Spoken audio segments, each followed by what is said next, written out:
Hello दोस्तों, स्वागत है आपका बिहार न्यूज में। दोस्तों मैं हूं फिरदौस गनी और आप देख रहे हैं केडीबी लाइव। दोस्तों आज की बिहार की टॉप न्यूज लेकर आए हैं आपके लिए। दोस्तों वीडियो स्टार्ट करने से पहले आपसे एक रिक्वेस्ट है, अगर आप नए आए इस चैनल पर तो चैनल को सब्सक्राइब करके बेल आइकन को भी प्रेस कर दीजिए और साथ में वीडियो को लाइक कीजिए, अपने दोस्तों के साथ शेयर भी कीजिए। तो चलिए दोस्तों स्टार्ट करते हैं आज का न्यूज। बिहार में संक्रमण को रोकने के लिए राज्य सरकार ने अपने अधिकारियों कर्मचारियों के लिए नई गाइडलाइंस जारी की है। दफ्तर में क्या करें क्या ना करें इसको लेकर 18 बिंदुओं पर दिशा निर्देश जारी किए हैं। सभी कर्मियों का इसका पालन करना होगा।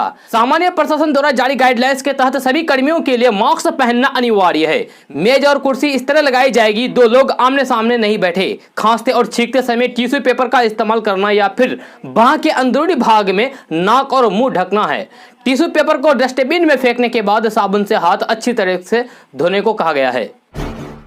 बिहार विधानसभा चुनाव से पहले एक तरफ जहां बीजेपी वर्चुअल रैलियों का ऐलान कर चुकी है, वहीं जेडीयू नेता और सीएम नीतीश कुमार हर दिन लोगों से डिजिटल प्लेटफॉर्म पर बात करने की तैयारी शुरू कर दी है।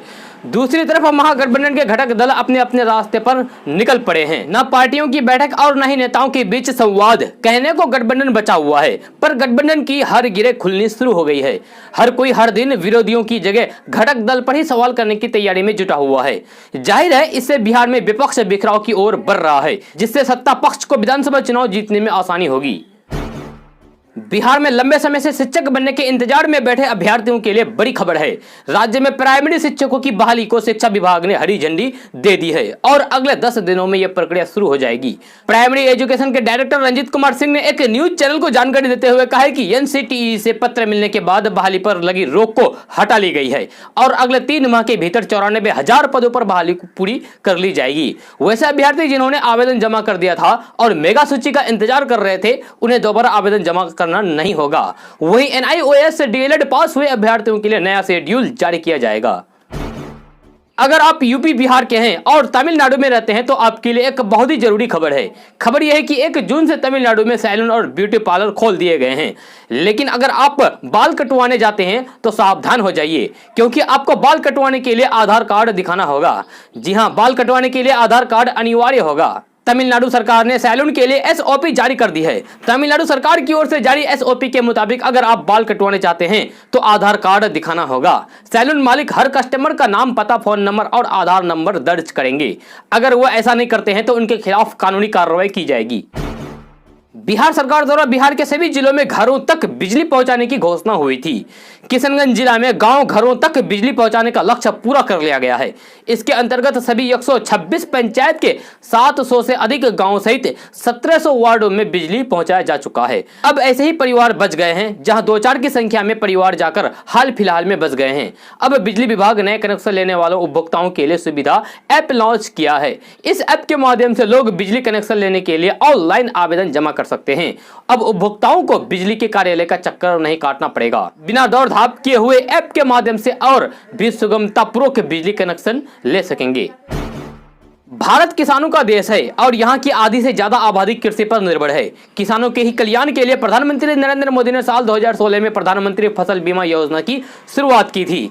13 जनवरी 2016 को प्रधानमंत्री फसल बीमा योजना यानी कि PMFBY लॉन्च की थी। इस योजना के तहत किसानों को आर्थिक और मानसिक रूप से सुरक्षा की गारंटी दी जाती है। वैसे किसान जो लोन लेकर कृषि करते हैं या फिर जिनके फसल खराब मौसम की वजह से बर्बाद हो गए हैं, उनके ऊपर कर्ज का ज्यादा बोझ ना पड़े, इसके लिए उन्हें इस योजना के तहत आर्थिक सुरक्षा की गारंटी दी जाती है। इस योजना के तहत किसानों के फसलों का बीमा कराया जाता है।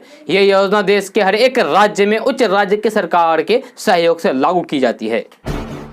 दक्षिण पश्चिम मानसून के केरल में दस्तक देने के साथ ही 4 महीने वाला लंबा बारिश वाला मौसम शुरू हो गया। भारत मौसम विज्ञान विभाग के महानिदेशक मृत्युंजय महापात्रा ने कहा कि दक्षिणी पश्चिमी मानसून के केरल में दस्तक दे दी है। वही 20 जून तक मानसून उत्तर प्रदेश और बिहार में पहुंच सकता है। जून से सितंबर तक चलने वाला इस मानसून की वजह से देश में 75% बारिश होती है। बिहार में नौकरी कर रहे बिहार पुलिस को लेकर बड़ा आदेश जारी किया गया है। यह आदेश उनके छुट्टी को लेकर है। मिली जानकारी के अनुसार बिहार पुलिस मुख्यालय ने सभी जिलों के एसपी, बिहार सैन्य पुलिस के कमांडेंट, रेल पुलिस के अधीक्षक को पत्र लिखा है ताकि लगातार काम कर रहे इन पुलिस बल को भी राहत मिल सके। 9 जून को भाजपा बिहार विधानसभा चुनाव के लिए वर्चुअल रैली करेगी। इस रैली को गृह मंत्री अमित शाह फेसबुक लाइव के माध्यम से संबोधित करेंगी। इसी बीच राजद 9 जून को गरीब अधिकार दिवस मनाएगी। इसकी घोषणा करते हुए राजद नेता और पूर्व उप मुख्यमंत्री तेजस्वी यादव ने कहा है कि देश में पॉजिटिव मरीजों की संख्या लगभग 2 लाख तक पहुंच गई है। गरीब पैदल चलकर भूखे प्यासे घर आ रहे हैं, कहीं तो अपने घर तक भी नहीं पहुंच पाते हैं। लेकिन भाजपा 9 जून को डिजिटल रैली निकालेगी और राजद का आयोजन उसी का जवाब है। उन्होंने कहा कि भाजपा दुनिया की पहली ऐसी पार्टी है जो अपने लोगों के दुख पर जश्न मना रही है। तेजस्वी यादव ने कहा कि जिस दिन भाजपा गरीबों पर जश्न मनाएगी उसी दिन प्रतिकार में हम गरीब अधिकार दिवस मनाएंगे। बिहार सरकार ने संक्रमण को गांव तक जाने से रोकने के लिए कई तरह के फैसले लिए हैं ताकि ग्रामीण क्षेत्र के लोगों को इस महामारी से बचाया जा सके। स्वास्थ्य विभाग के एक रिपोर्ट की माने तो बिहार में गांवों में भी संक्रमण फैलने लगा है। इसे रोकने के लिए बिहार सरकार बड़े स्केल पर सभी पंचायतों में जागरूकता अभियान चलाएगी। इसके लिए मीडिया माइकिंग और अन्य साधनों की मदद ली जाएगी। साथ ही साथ ग्राम पंचायत के प्रतिनिधियों को आदेश जारी किया गया है कि वे अपने घर घर जाकर लोगों को मास्क और साबुन उपलब्ध कराएं ताकि संक्रमण के फैलाव को रोका जा सके। हालांकि बिहार के कई ऐसे जिले हैं जहां साबुन और मास्क का वितरण किया जा चुका है। नीतीश कुमार ने कहा है कि डोर टू डोर स्क्रीनिंग के दौरान जिस घर में गंभीर बीमारी वाले व्यक्ति हैं उन्हें चिन्हित करके विशेष रूप से ध्यान रखा जाएगा। पीएम नरेंद्र मोदी ने कहा है कि देश आत्मनिर्भर भारत बनाने के लिए ठान लिया है, इसलिए इस संक्रमण काल को हम सबको अपने अर्थव्यवस्था के लिए एक अवसर में बदलने के लिए काम करना चाहिए। उन्होंने एक बैठक को संबोधित करते हुए ये बात कही है।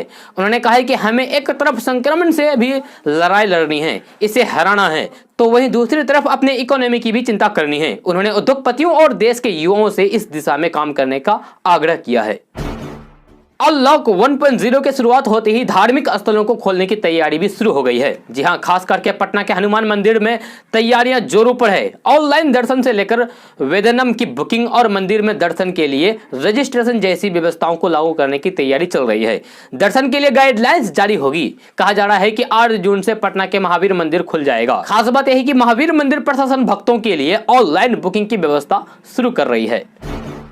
भागलपुर के जर्दालू आम का क्रेज ऑनलाइन कारोबार में तेजी से फैल रहा है। जी हां, स्थिति यह है कि कृषि विभाग की वेबसाइट पर ऑनलाइन खरीद के लिए आवेदन शुरू होते ही हजारों क्विंटल जर्दालू आम का ऑर्डर आ गया है।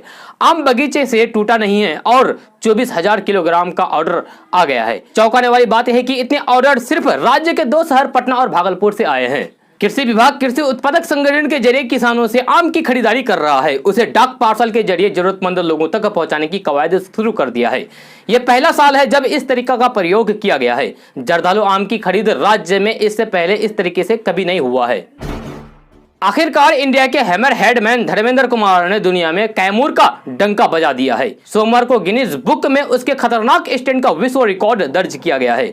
उसके 1 मिनट में 24 बार 12 mm का लोहे का सरिया सिर पर रखकर हाथ से मोर ने आर्मेनियम के एडवांस का रिकॉर्ड तोड़कर ये उपलब्धियां हासिल की है। एडवांस ने 1 मिनट में 18 सरिया मोड़कर एक रिकॉर्ड 2015 में बनाया था। त्रिपुरा के अगरतला में गिनीज बुक में धर्मेंद्र के इस हैरत अंगेज कारनामे के फाइनल टच का ऑडियो रिकॉर्ड किया गया है। गिनीज बुक में रिकॉर्ड दर्ज होते ही त्रिपुरा स्टेट राइफल्स के अफसरों ने हैमर हेडमैन को बधाई और गर्व जताया है। संक्रमण के संकट के बीच भारतीय जनता पार्टी ने दिल्ली प्रदेश अध्यक्ष पद से मनोज तिवारी को हटा दिया है। जी हां, उनकी जगह अब आदेश कुमार गुप्ता दिल्ली बीजेपी के अध्यक्ष होंगे। भारतीय जनता पार्टी के राष्ट्रीय महासचिव अरुण कुमार सिंह ने आज संगठन में इस फेरबदल की जानकारी दी है। पार्टी की ओर से जारी विज्ञप्ति में बताया गया है कि आदेश कुमार गुप्ता को दिल्ली बीजेपी का अध्यक्ष नियुक्त किया गया है। संक्रमण काल में लोगों तक सीधे सरकारी सहायता राशि पहुंचाने के मामले में बिहार देश में अव्वल नंबर पर है, यानी कि पहला स्थान पर है। यह सरकारी मदद बाहर फंसे बिहारियों से लेकर राज्य के निवासियों तक पहुंची है। फिर चाहे वह स्कूली बच्चे हो या फिर बुजुर्ग, पेंशनर हो, प्रवासी बिहारी हो या फिर अन्य जरूरतमंद। एनआईसी के आंकड़ों के हिसाब से अभी तक डीबीटी के जरिए 14.5 करोड़ से अधिक के ट्रांजैक्शन किए जा चुके हैं। ट्रांजैक्शनों की यह संख्या देश में सबसे अधिक है। संक्रमण के चलते बिहार सहित पूरा देश 70 दिनों तक लॉकडाउन रहा है। लोग जहां के तहां फंस गए हैं। ऐसे में तमाम लोगों की नौकरियां चली गई है। लोगों के सामने खान पान का संकट उत्पन्न हो गया है। तब उन्हें तत्काल राहत देने को सरकार इमदाद ऑनलाइन उनके खातों में भेजी गई। ऐसा सिर्फ बिहार के अंदर ही नहीं, यहां से बाहर फंसे बिहारियों के लिए भी किया गया है। सबसे ज्यादा पैसा तो डीबीटी के जरिए स्कूली छात्र छात्राओं को भेजा गया है। इनमें से मिड डे मील, पोशाक, साइकिल, नैपकिन, छात्रवृत्ति की आदि की धनराशि शामिल है। लॉकडाउन के 4 चरणों के बाद अनलॉक 1 के शुरू होने के बाद पहली बार पटना एयरपोर्ट से 16 विमान उड़े। आज से गो एयर की दिल्ली की एक और उड़ान शुरू हो जाएगी। सोमवार को 1366 यात्री पटना से रवाना हुए और 2664 यात्री पटना पहुंचे। लॉकडाउन के करीब 2 माह बाद पहली बार सोमवार को पटना से 16 विमानों की लैंडिंग और टेक ऑफ हुए हैं। बिहार में 30 जून तक डॉक्टर समेत सभी स्वास्थ्य कर्मियों की छुट्टी रद्द कर दी गई है। संक्रमण को देखते हुए स्वास्थ्य विभाग ने आदेश जारी किया है। आदेश के मुताबिक अस्पताल अधीक्षक, प्राचार्य, डॉक्टर और पारा मेडिकल कर्मियों की छुट्टी रद्द कर दी गई है। पिछले 2 महीने से विभिन्न सुविधाओं पर लगाई गई पाबंदी धीरे धीरे सामान्य होने लगी है। नए आदेशों का असर बिहार में भी देखने को मिलेगा, जहाँ सड़क, रेल के साथ साथ हवाई सेवा को बहाल कर दी गई है। दोस्तों आज का न्यूज़ बस यहाँ तक। कैसा लगा आप लोगों को जरूर अपना सुझाव दीजिएगा नीचे कमेंट बॉक्स में कमेंट करके। अगर आप नए आए इस चैनल पर तो चैनल को सब्सक्राइब करके बेल आइकन को भी प्रेस कर दीजिए और साथ में वीडियो को लाइक कीजिए, अपने दोस्तों के साथ शेयर भी कीजिए। तो चलिए दोस्तों फिर मिलते हैं नेक्स्ट वीडियो में।